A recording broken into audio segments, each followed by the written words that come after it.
The whispering cabin. It was nearly midnight when Eric's car broke down on the desolate country road. His phone was dead, and the nearest town was miles away. He cursed under his breath as a cold wind howled through the trees, carrying with it the scent of decaying leaves. Desperate for shelter, he noticed a faint light flickering through the dense woods to his left. Maybe someone lives out there, he thought, though his gut twisted with unease. Still, the wind was biting, and he couldn't spend the night in his car.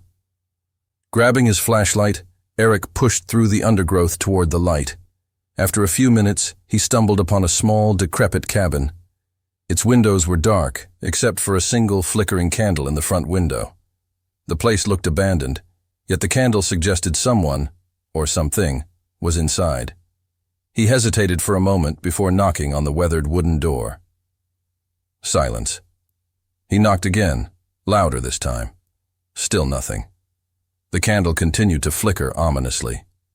Feeling the cold seep into his bones, Eric tried the doorknob. It creaked open, revealing a dimly lit interior. The cabin was empty, except for the candle on a small wooden table in the center of the room. The furniture was old and covered in a thick layer of dust, as if no one had lived there for years. But something didn't feel right. The air was heavy, almost suffocating, and the silence was oppressive. Eric stepped inside, closing the door behind him. As soon as it clicked shut, the wind outside seemed to stop. The sudden stillness made his heart race. He looked around, his flashlight beam sweeping over the decaying walls. There were strange symbols carved into the wood, symbols he didn't recognize. His skin prickled with unease. Then, he heard it, a faint whisper. At first, it was so soft that he thought it was the wind, but there was no mistaking it now. Leave, now. Eric spun around, but no one was there. His heart pounded in his chest. "Hello?" he called out, his voice shaking slightly. "Is someone here?" The whisper came again, louder this time, almost in his ear. "Leave before it finds you." A chill ran down his spine. He backed toward the door, his hand reaching for the knob, but it wouldn't turn. He yanked harder, but it was stuck, as if something on the other side was holding it closed. Panicking, Eric turned back to the room. The candlelight flickered more violently, casting wild shadows on the walls.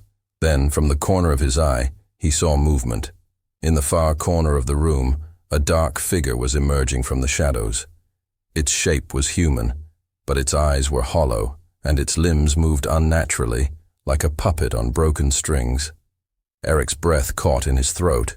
The whispering grew louder, a chorus of voices now, all urging him to run, but the door wouldn't budge. He stumbled backward as the figure crept closer, its blackened fingers reaching out for him. The air grew colder, freezing his breath in front of him. "Please, no," he whimpered, his back pressed against the door. Suddenly, the candle went out, plunging the cabin into darkness. The whispers stopped. For a brief moment, there was silence, until the voice, deeper now, whispered from the blackness. "You're too late." Eric screamed as something cold and sharp wrapped around his throat, pulling him into the shadows. When his car was found the next morning, the cabin was gone. No one had lived in that part of the woods for decades, and Eric was never seen again. But on quiet nights, if you stand on that lonely road, some say you can still hear the faint whispers, warning you to leave while you still can.